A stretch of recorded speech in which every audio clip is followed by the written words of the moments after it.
Hello and welcome to another teaching by 119 Ministries. Our ministry teaches that the whole Bible is still true and directly relevant in our lives. If you would like to know more on what we believe and teach, please visit us at testeverything.net. We hope that you enjoy studying and testing the following teaching.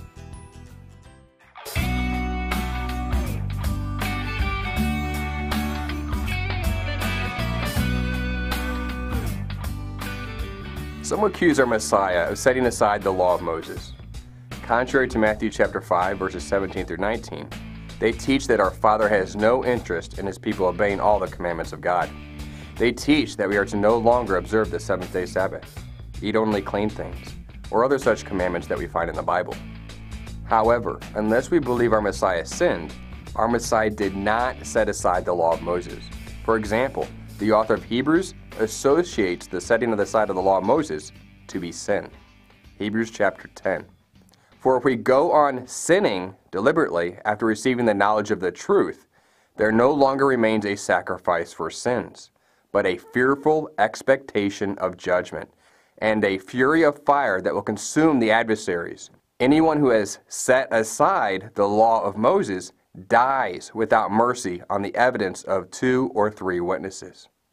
Anyone who has set aside the law of Moses dies without mercy on the evidence of 2 or 3 witnesses. Interesting how sinning is equated to those who set aside the law of Moses.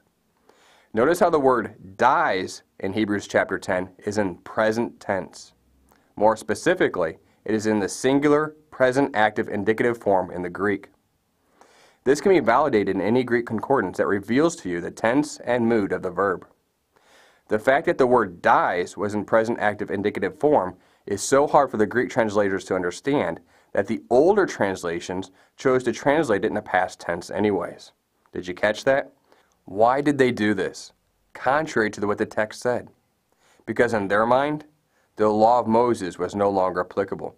So in their mind, it should not be in the present tense.